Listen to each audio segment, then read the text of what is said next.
Deadlands Dime Novels, The Adventures of Young and Holt, Issue 63, Principium Indulgentia. I'm your narrator, Ernest Wick, intrepid reporter for the Tombstone Epitaph.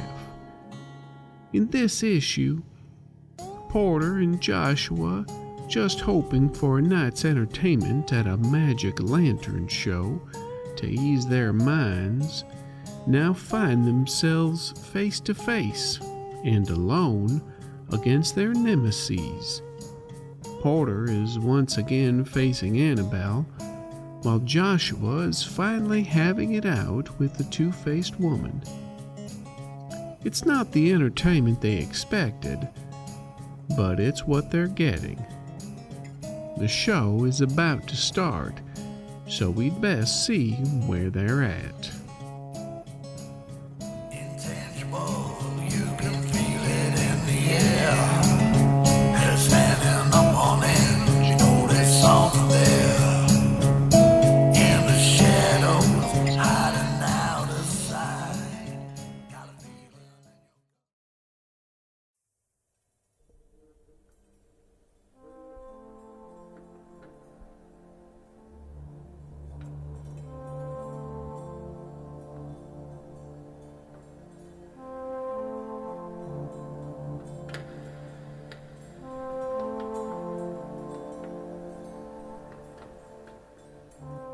Porter, you look around, you're by yourself. Joshua, you look around, you're by yourself.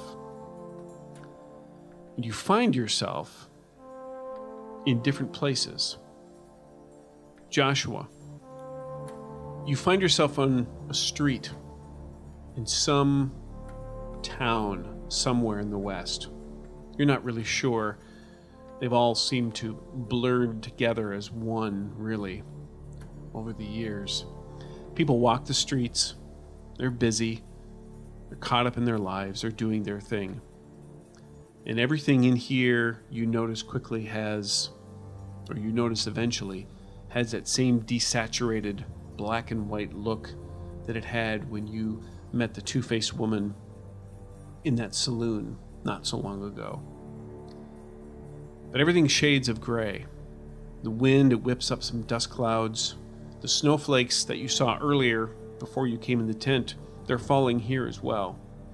But these ones are thicker, and the wind is kind of pushing them around into strange swirls around a street that begins to thin out as the cold settles in. And as the white from the snow begins to cake on the porches, the awnings, and the walkways of the town, you look over towards where the bank is in this town, and the doors burst open. And you see yourself, and you see Mike, and you see Ike, and you see your leader, Victor Foster, from the Foster gang. And all four of you race across the street.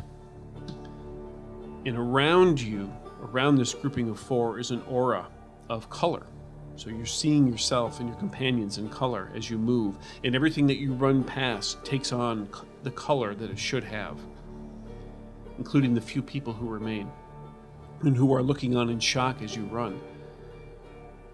And then suddenly, as you and your group gets across the street to your horses, you're stopped. There's a young, wet-faced kid. He has a badge on his chest. You know instinctively he's a deputy, and he stands between you and your horses. And there is a scattered sheet of snowy white. And that's the only motion that's there, as everybody stops. Ike takes a step forward, and he holds up his hands, and he tries to reason with this young lad to defuse the situation. But you, Joshua, you don't hesitate. In a flash, your gun is out, lead belches from it, and the young man's life is cut short. And you watch as the quartet gallops away, but your eyes are focused on the young man laying in the street in black and white, but with a pool of red growing around him. as his mother comes up, wailing in tears, as she kneels down in front of him. And then you hear a voice behind you says, "That is just a taste. It is time to pay, and this will hurt." And so you turn to expecting to see someone else, because this voice does not sound familiar to you, Joshua. You turn to expect to see someone else, and standing there in front of you is the two-faced woman. She's dressed in her baggy, dirty dress that you've seen her in before, stained apron, and she wears Abigail's wrinkled and faded face of skin, and it hangs loosely over hers. All right, now if you'll permit me to continue to talk just for a little bit longer. And that's where we'll leave it for night, folks. That's right. Tune in tomorrow when... And we're done. All right, Porter. That's me. You open your eyes, and you realize that you are in one of your favorite hiding spots on a train. The train has stopped, it's in the station, and very easily you slide out, and you blend in with the crowds of people who are exiting the train. And so you avoid the cinder dicks, which, by the way, are railroad cops. I learned that. And you avoid the cinder dicks, and you feel a familiar rumble in your belly. You're hungry, you've been on this train for who knows how long. It's time to get something to eat. So the saloon becomes a very easy find. You walk into the saloon here, and it's a flurry of activity. Sights and sounds are ever present as patrons gamble, sing, drink, smoke, and eat. And boy, they're eating. You can smell the smoked meats, spices and aromas of beer and whiskey. And it's at that point, as you look around, you notice that everyone around you is colorless. This is the first time you've seen this. They only exist in blacks and whites and grays. You, however, are in color. Then it happens. First it's one patron, and then another, and then another. They begin to twitch, and they start to grunt, groan. Some then begin to double over. Clearly they're in pain. And then everything in this saloon is bathed in red and shades of yellow and brown as their insides come roaring out in a sea of blood-stained vomit.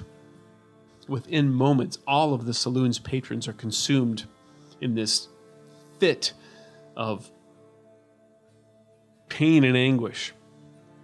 This goes on for several moments, and slowly, person by person, they each go silent and the noise begins to die down. There's only a few scattered gurgles and moans. And then a sound kind of cuts through it all, and you can hear boots on wood. And you look up to the balcony of this saloon, and a familiar face descends the stairs. And she wears a very familiar-looking dress. And she slowly begins to undo the cloth wrap around her head, revealing this writhing and squirming mass of shiny, worm-like creatures on her head. And she is in full color. And she says, "It is time to eat. And since you denied the master, it has allowed me another chance at my meal." And she reaches the bottom of the stairs, and now we get to roll initiative. And that's where we end it for the night. And that's where we're going to end. So let me... Sorry about going on and on and on with my box text there. Box text is the best. What are you talking I love about? box text too. Let's deal out some cards. Supporter. You actually got me because you said roll initiative, and I was like, wait, what? Yeah. Whoops. All right, so Joshua gets a king, Porter gets a queen, and I get a 3. Yay me. All right. So Joshua, since you got the first thing here, obviously you're going to go first.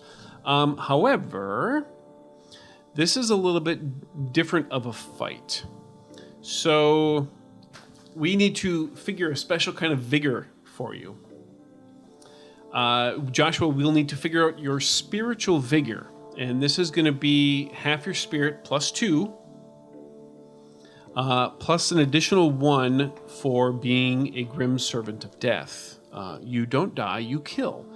So this means that you have a little bit tougher edge to your soul than most. Just so you're aware, so when this image of this bank robbery not necessarily gone wrong, but killing of this young kid happened, you had forgotten this. But when you saw it, you remembered it. So this was indeed something you had done. And this is basically how you're going to be attacked by the two-faced woman. Nice. She's going to be attacking you with memories from your past and doing essentially these spiritual wounds to you. Just so you know, the homework that I put out to other people was basically I explained to them the situation, and I said, this character does not remember many things from his past, so tell me a bunch of the bad things that he did, and these will be essentially the attacks that will be thrown at you. Nice. Some of them I'm not going to use because yikes, but some of them I will. But I will share all of them with you. Some of them are actually also kind of funny. But, I imagine they got fairly dark. A couple of them did, yeah. Somebody said he had a bad sandwich once, but which I guess is more true of Porter. That's mine. Okay, so half of my spirit plus 2 plus 1 plus 2 plus 1 plus 1 is going to be 7. 7. All right, perfect. And but you get to go first. So she's even though the voice sounded immediately behind you when you turned, she's slightly down the street from you. So yeah, she stands 20 feet away from you. She has the dagger in her hand.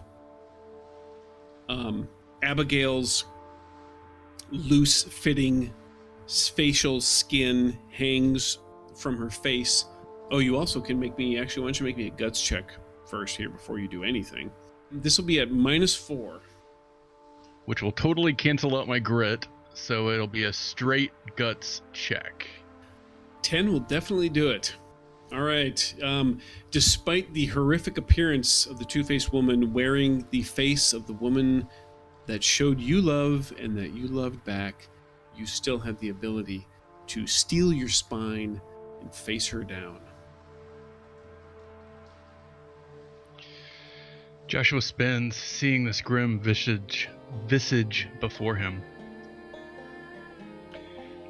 and instinctively knows that this is the moment, this is it, pulls the pistol from its holster and brushes it across his chest, still feeling that warm glow that has radiated ever since he put the cylinder in, pulls it up, points it at the two-faced woman, and as he's starting to squeeze the trigger, thinks back to how it was forged, and Seamus's words kind of echo in his mind.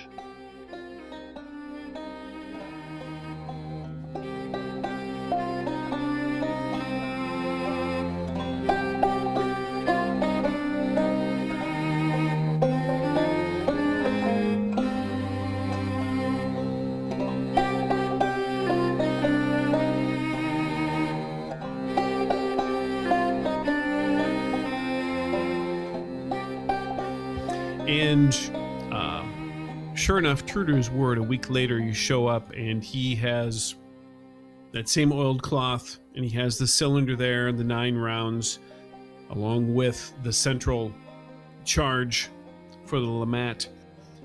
He has it laid out for you as you come back in, and he says, It's actually made right to order to what you had said. We put a little bit of the hair and the cloth in for the packing, and I was able to weave some in on the cylinder as well. You've got, 10 shots. Make them count. Will do. Thank you again for this. Joshua will pick it up, feel it in his hand, the warmth of the cylinder kind of through the cloth as he just wraps it up and puts it in his vest pocket. And as you are walking out, he says, "Good luck hunting your monster. Don't let it consume you." Well, if it does, hopefully it chokes on me. I hope you're not doing this alone. You got a good friend by your side. There's somebody. Haven't known him very long, but he's solid. That's good to hear. You head out the door closes, and we do kind of one of those camera transitions where like the light or whatever from when you open the door kind of fills the screen, and The creak of the weaponsmith's door closing matches the creak of the rocking chair that Joshua's sitting in. there you go. Nice.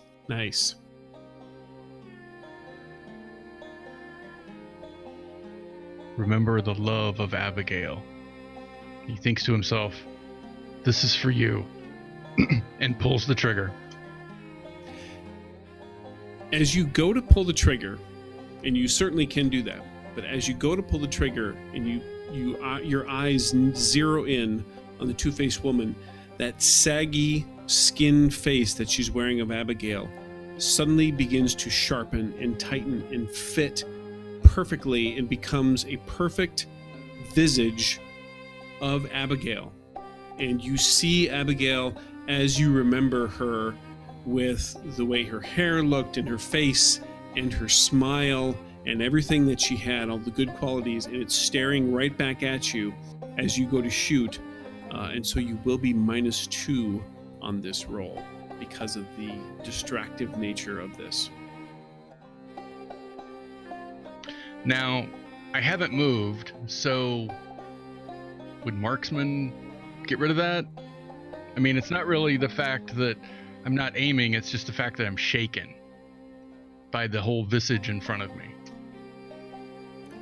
Exactly. It's essentially, it's applying a -2 penalty to your shooting roll because of the conditions. So yes, so your marksman allows you to get rid of 2 points of penalties, correct?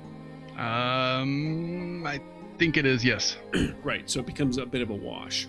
So it's going to be an ace on the D10, and then rolling a 1 after it for additional. So it's going to be an 11 to hit. 11, which is a hit with a raise. So you do get an additional D6 on this first shell. So it's going to be a 14. Okay, so that is shaken with a wound that is coming at her. And she is going to attempt to soak some of this, so I will... And I would also like to play an adventure deck card. Oh boy, okay. Last Stand. It's basically your hero and any adjacent allies gain +2 pari and toughness. It's the same one that I was using. That's why I was like, did you shuffle these? Oh, nice. So I have +2 pari and toughness. Not that it's really probably going to affect her attacks, but there it is. It ends when a joker is dealt. Cool, okay. Take whatever help I can get in this emotionally scarred body of mine. All right, so I'm going to spend a Benny to try and shake. She is able to soak that wound. So I forced her to spend a Benny. You did force her to spend a Benny. All right, so did you describe the memory for this? I got so caught up in these damn layers. Actually, the memory on this one was thinking back to the cylinder and the way it was made, and Seamus, and remembering how it works. Right. All right. So yeah. So you let the shot off, and she moves in that way in which you remember from that mining camp night. She moves unnaturally, and so her joints almost just go out of sync with each other, and they move in such a way that the bullet just grazes past her as she darts out of the way and scrambles off to the side. The image of Abigail fading back to the fleshy, loose hanging mask. Porter, we transition over to you, and you're in the saloon. And at this point, Annabelle has her head wrap all undone, and she has it in her hand the way that she had it back in Lucky Pearl, where part of it's all wrapped up around her hand and the rest of it just kind of dangles and hangs loose on the floor of the saloon. And she looks at you with a sinister, angry look in her face as her head writhes in anticipation, basically. And it is your turn. Okay, so Porter entered the saloon. Is he still like near the entrance, or would he have walked a decent ways in? Do you think? You probably are in dead center in the saloon. Okay, so the bar's not too far away? Bar is not too far away. Guess who's diving to the other side of the bar? Cursing. So Porter, he sees Annabelle, and he's like, oh crap. And he just bolts for the bar to dive behind it before she whips at him with her head thing and get himself some cover. Nice. Make me an athletics roll. Oh, nope. I rolled a 5. Thank all you, right. Wild Duck. You absolutely leap over the bar and dive behind. You land just kind of with an unceremonious thud, and you're staring face to face with a black and white, but covered in red and pinks and oranges, bartender whose body is now twisted in some sort of bizarre visage of pain, and his face is all locked with his mouth open, and things are dripping off of his teeth. Porter holds his breath. So you hear behind the bar, there's a couple clinking and or breaking glass, and you hear this buildup of almost like just like electricity kind of snapping and cracking, and then you can hear this cloth whipping, and very reminiscent of your fight in the town, the section of the bar right next to you, right by where your feet are, explodes in this shower of shards of wood, splinters going everywhere, glass flying up, whiskey starts raining down upon you as it busts out from the glass. And she steps forward. She says, I need to thank you. You denied the master, but you gave me another chance. He wanted you, but I begged him for one more chance. And we flash back over to you, Joshua. The Two-Faced woman, she rights herself and her bones crack back into place. She looks at you and she says, This could have been so easy. It just would have been his life for hers. That's all you had to do. That's all you had to do. But he turned his back on his gifts.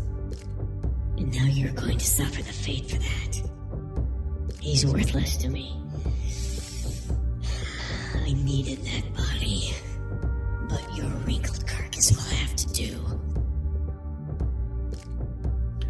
And make me a notice roll, Joshua. Geez, Joshua, once again, you're the source of all my problems. Yeah, why are you hanging out with me again? I could have swore when I found you that I was trying to get you to get me killed. Okay. You don't notice that. All right. Spend a penny? Saving those for gunshots to make them count.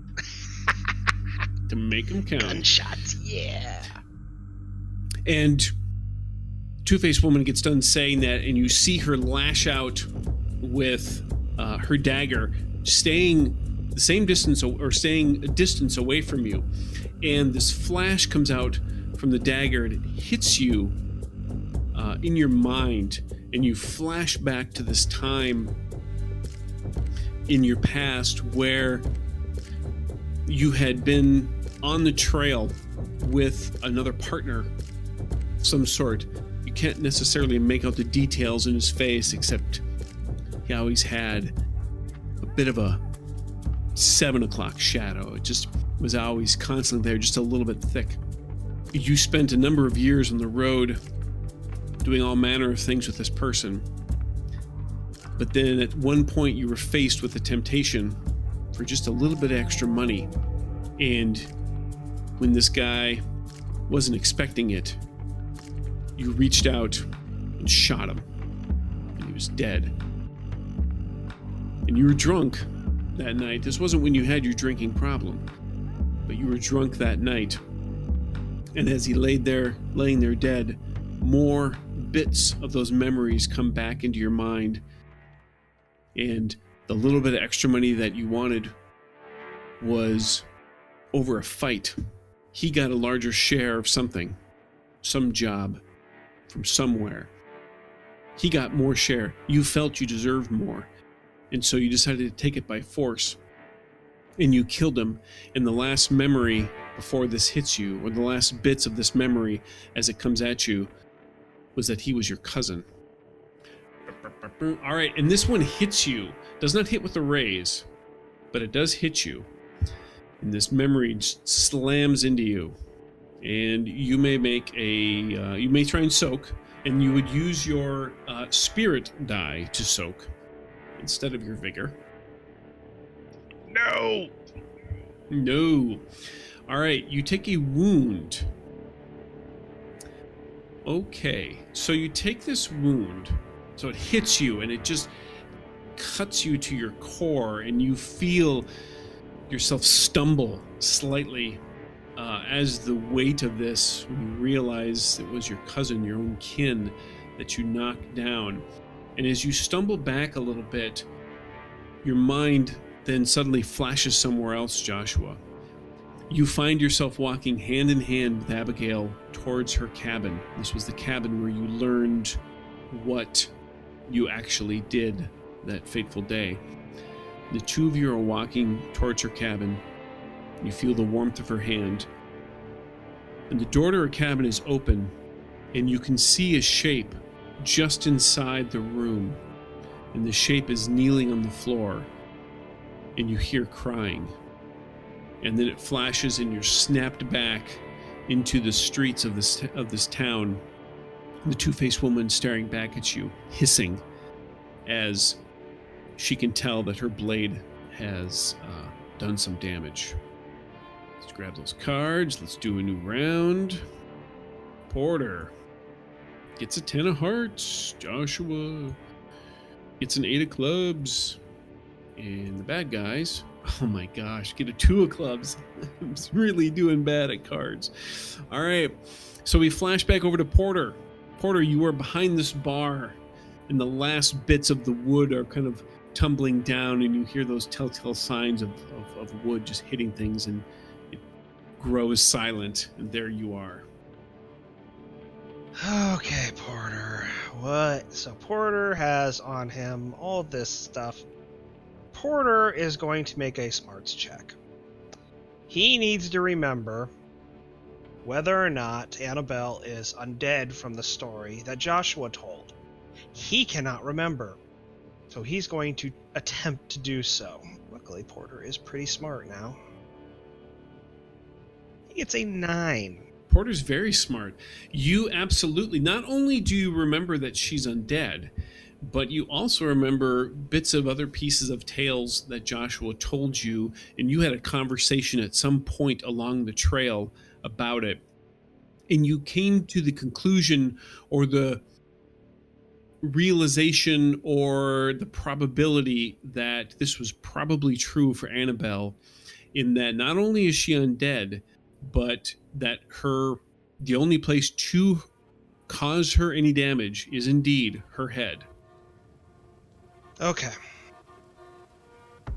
So that large glass bottle that I got from Jasmine. Yes. Can I open it up and see if it smells flammable? You probably did at some point. It doesn't necessarily smells flammable, but it certainly smells harsh. Like it would burn. Okay.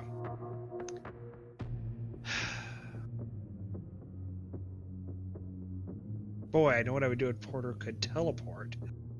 But... Alright. So Porter needs to at least distract her. And his throwing is...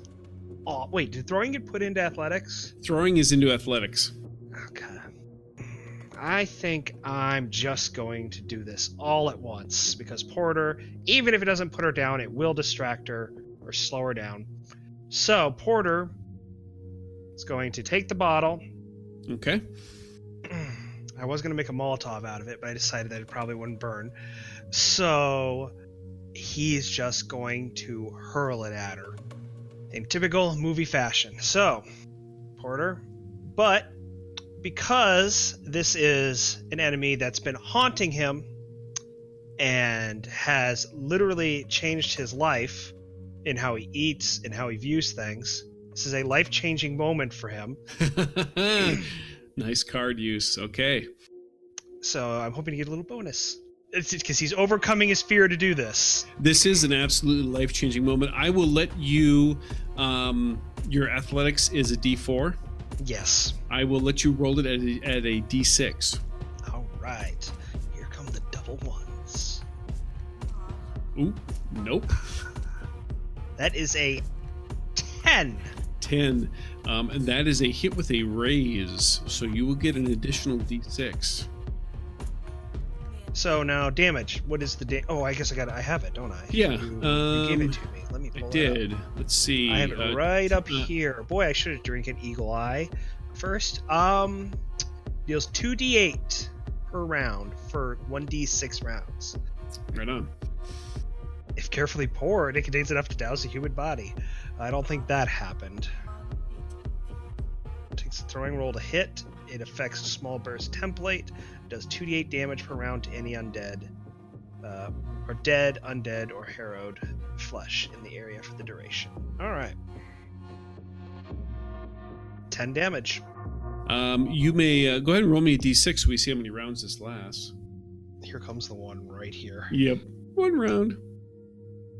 2. 2. All right. 2 rounds. And you did add an additional D6, right? I did not, ever. Okay, so add an additional D6 because you did hit with a raise. So it'd be 2d8 plus a D6. So let's add something to that 10. 2. So all right. 12 total. That actually worked to your advantage because now she is shaken with a wound coming at her. She's going to attempt to shake this. Oh yeah, keep those rolls nice and low. But I did get a 4, so she did get rid of the wound. So she is not wounded, she is not shaken. So it hits her, and it does begin to burn, but it starts to like burn in parts of her dress, and she screams and she howls, and she, with her free hand, she just kind of grabs the dress and just tears it off, and most of it comes off. So now she is effectively topless.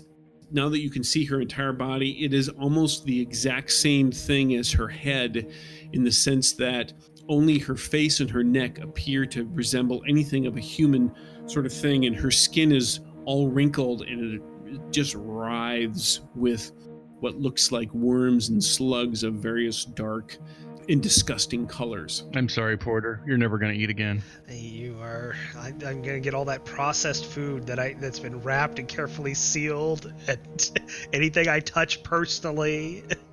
And she's still kind of like brushing at it because it still continues to burn, and she looks at you and she says, "Oh, I will make this hurt so much for you." And we flip back over to Joshua. Joshua's senses seem to blur for a minute, and at first he's confused, but then he identifies he smells flowers. No, he smells henbit, and he finds himself kind of lost back in that field that he was just in, but he's moving away from the cabin this time, and he's watching Abigail as she gathers wildflowers. And then there's a blur of memory, and focusing on that henbit bouquet, it's placed at the center of a wooden table, and a home-cooked meal, lovingly made, spreads out across it with all the aromas and smells of it. It's a huge feast. Joshua's stomach grumbles, and he hears the crack of the Lamat as he's pulling the trigger, and smells even stronger the wild flowers. Nice. That is a 7. That's a hit. So go ahead and roll that damage. Is this a regular shot from the... No, I've been using the blessed. Right. Yeah, but it's not the underslung shotgun thing. No. This is a regular shot. But you get Grim Servant of Death for that too, right? So yeah, so that would be +1. Sorry, so that'd be a total of a 7 for damage. Right now she is shaking. I can't add a Benny to damage, can I? No, but you can spend a Benny to re-roll damage. Nope, I'm gonna save it. Okay. I've still got more rounds. All right. Well, let's have her make a vigor roll and see if she can unshake. I'm sorry, spirit roll. See if she can unshake. What is her spirit? All right. That's a pretty good spirit you got there, two-faced woman. Oh, make me another notice check while I'm doing this, Joshua. You take that shot, and it hits a two-faced woman in the shoulder a little bit. And she spins slightly, kind of spins around. Very quickly, her bones and her joints readjust and spin and crack, and she almost, without even turning, it's almost like her body just flips back to face you. You look at her face, and briefly, it's like you can almost see through the flesh mask of Abigail that she wears, and you see the face of the actual Sioux, the old Sioux woman underneath. As you look at it, you catch this brief thing that something is not right, but you're not sure what it is. Now, she's going to attempt to unshake. And she does. So now, she is going to come at you with another attack. You're in a dark, or a dimly lit alley. There is a young... Well, to you, he was a young boy. He was younger than you, probably in his teens somewhere. He has this look on his face, and he's in the dirt in the alley, and it's raining, and it's coming down, and he's looking at you, and he's pleading desperately. And even through the rain, you can tell that tears are coming down his cheeks, and he's begging you. He says, "Please, Mister, don't kill me. Don't kill me. I don't know what happened. I don't know what came over me. It wasn't me. It wasn't me. It's something. It was something. Just something comes over me, and I just do these things." He's begging you, and he's slowly kind of wearing you down.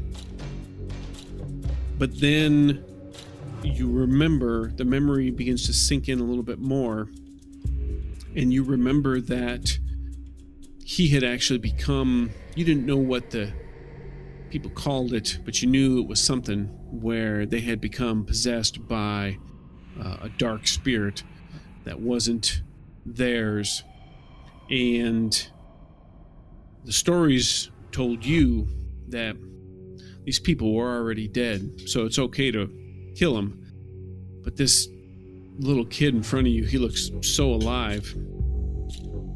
Your memories kind of go back and forth. Should you believe the stories? Should you not? And he looks at you and he begs one last time, and you decide, sorry kid, better safe than sorry. And you shoot him right between the eyes, and he stops moving. And you stood over him for a while, trying to determine if he ever was what they said he was. Harrowed was the word that you'd heard, or if he was not that. And you never got an answer. And that's kind of haunted you to this day. The two-faced woman lunges one more time. Your dagger strikes straight out, and that memory smacks you right in your head as she attacks again. Ooh, there we go. That is just a hit with a raise. That's actually 9 points of damage that comes at you. I rolled 3 3s. I love it. And my toughness in this regard would be... Yes, your 7? Spiritual vigor, or spiritual toughness is 7. Does last stand count? Is that at a +2 to make it a 9? Oh, yes, it does. Yes, it does. So you are just shaken. So I will make a vigor roll at the start of my turn to see if I am still shaken. Spirit. Or spirit, sorry, yes.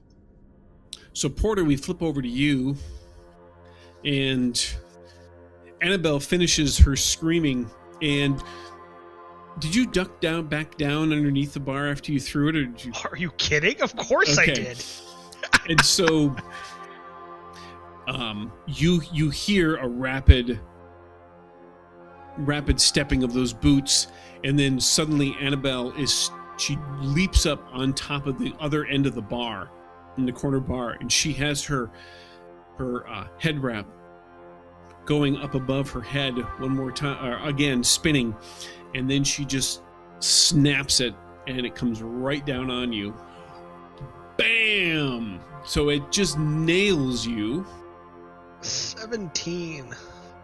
Nice knowing you, Porter. Good thing you got a lot of bennies over there. Yeah. Make me a vigor roll at -2, Porter. Oh, you just got it. That's not correct. Okay. Oh, because it's -2?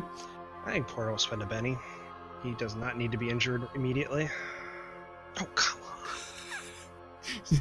And suddenly your rolls start to tank. All right, that is a 3. I take it is the best we got there? Yeah, it is. All right, Porter, you are actually just stunned because she hit you with stun and not bolt.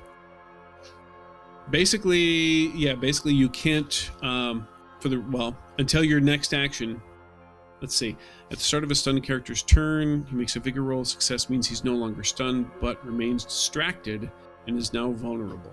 The cloth hits you, and it only like stings slightly less than like a wet, a towel would, but the area around you just kind of boom with this concussive force, and all the glass around you just shatters, and the boards split, crack, and your entire body just kind of shakes hard. Everything blurs slightly as you see this towering figure of Annabelle above you. All right, new round. We have not drawn a joker yet. Porter gets 10 of diamonds. Joshua gets a 9 of spades. You guys are doing really well. And me, I get a 10 of clubs. But Porter, you get to go first because diamonds beats clubs. So make me that vigor roll, and let's see if you can get unstunned. Same thing. Have the -2? No, because I got that with a raise. Okay, but because I'm distracted, do I need a -2? That is correct. It's another 3. Mm-hmm. All right, so you continue to be stunned, but now you basically can't do anything this turn. Okay, I have to roll a Benny for this, because you get the drop on me if I don't make this roll. I was gonna save this for later, but I'm just gonna add a D6 to this. I needs a 1. I need to get out of it, so. All right, that's enough. 6. You are still distracted and vulnerable, but you can do something. All right. Porter's going to move, for one thing. He is going to throw himself behind. He's going to hop back over the bar and throw himself behind a table that's been knocked over by one of the collapsing bodies when they died, and use that for cover. And he's going to drink Eagle Eye. Oh, okay. He's going to drink the small bottle that was given to him by Jasmine. Excellent. As you drink these, you do have to make a vigor roll, and just don't crit fail. So you are good, and it is good. And you leap behind the table. You have enough wherewithal that you roll up a little bit, and you're coherent. And then you pull out the Eagle Eye bottle, and you glug down a third of it, and everything just kind of comes into focus. The nice thing is, if I read this correctly, you are no longer, because it's the end of your turn, right? Oh, at the end of your next turn. So you're still this way this round, but it'll be on your next turn that will go away. So I'll have it through my next turn as well. Yes. So you'll want to make sure you go first then. And so I get a +2 to get you, don't I? Yes, you do. So she comes running and she leaps over she runs along the bar and she leaps over the section that she blew out. And as she's running, she's wrapping up her head wrap in her hand again. She leaps off of the bar in an attempt to get behind you, and you grab the edge of the table enough just to pull it around to almost act as a shield, and she kind of bumps into it as she lands, and so she struggles a bit with it. And you can see in her hands as she was leaping, she had wrapped her taken part of it in both hands, so she had it basically pulled tight between both hands, and she's struggling to try and get around behind you, but she was unable to do that. Joshua, Two-Faced Woman snarls at you again. Her joints pop again, and she almost like does this funky sort of crab walk as she's going. She says, "You know, I hope that your friend does survive and that my servant fails.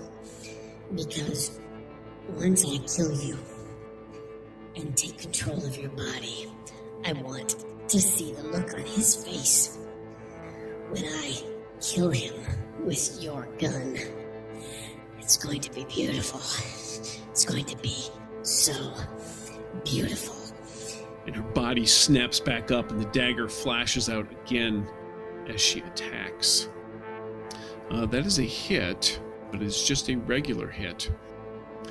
Joshua, your mind flashes back to another robbery that you and the foster gang were pulling, and someone had tipped off the law that you were going to be there, and you ended up in a gunfight in town as you were fleeing. Most of the town had cleared out, but some people were still running for cover as you were fighting.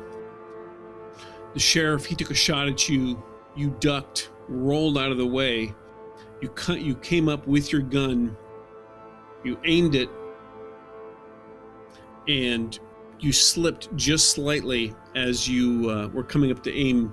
Your boot hitting a rock and it's in the ground, and it bent your aim, and you let the shot off, or it goes wide at the sheriff and strikes this young girl in the back who is fleeing around a corner, and you see her get knocked off her feet. She hits the walkway and slides and doesn't move from that point. Your mind reels as this memory strikes you when you realize she couldn't have been more than 9.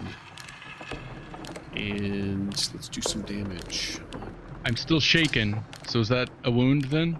Because I haven't had a chance to unshake. Your toughness is still 9. I did not beat your toughness. Oh, okay, gotcha. So I did not shake you. So even though you were shaken, and this memory does hit hard, you steel yourself against it, and you are unaffected by it. And it is your turn. So that was to unshake. Which you did. And now to shoot. The shot that went off is kind of ringing in Joshua's ears, and the little girl fades from his view, and he hears like a bell ring. The ringing gets deeper, and then another bell rings, and the vision of the little girl on the boardwalk fades, and he's pulled into a memory of a smile of Abigail's. The pair of them are at a neighbor's wedding. Music, dancing, joy starts to fill Joshua's heart. He swells with emotion, knowing that one day he was going to tie the knot with this woman. And as the church bells continue to ring, the hammer of the Lamat comes down on the cylinder and forces Joshua's ears to ring even further with the blast that drives the blessed slug towards the Two-Faced Woman. And that is a hit. Roll that damage. So that would actually be 5 and 4 for 9 plus 1 is 10. 10. And that is enough to shake. It is now a new round's turn. Porter gets a king. Joshua gets a joker. Time to do it. And, I got a king of diamonds. Hearts beats diamonds, though, Porter. So you technically do get to go first. Brad is a happy man.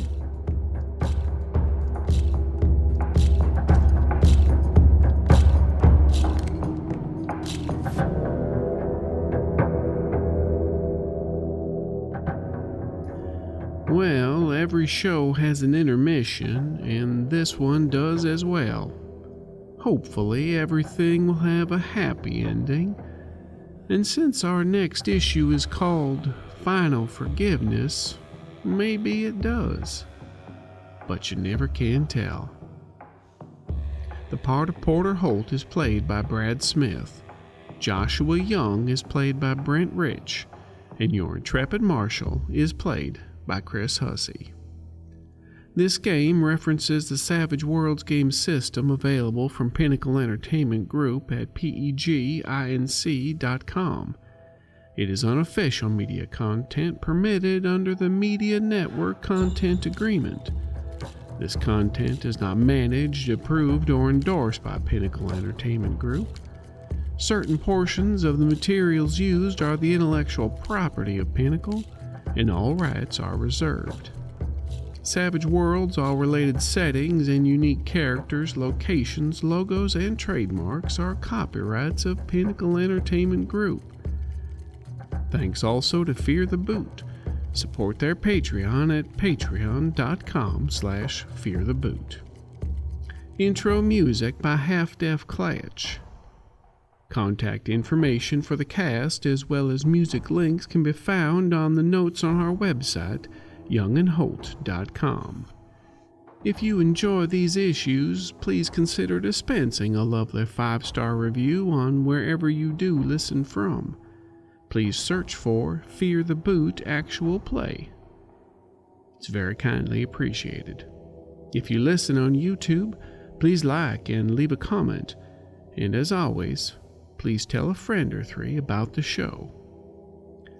A very special thank you goes out to all the listeners who submitted suggestions for the memories of Joshua's past for the two-faced woman to use against him. If our intrepid marshal kept better records, he could thank you all by name. But you know who you are. And who I am is Ernest Wick for the Tombstone Epitaph. And remember, the trouble with people forgiving and forgetting is that they keep reminding us that they're doing it. The gypsy blood, and they don't know how to rest. If they just went straight, then they'd go far. They are brave, they are strong and true, but they just get tired of the way things are, so they seek out the strange and new. They say, could I find my proper groove? What a deep mark I'd made. So they chop and change, but with each new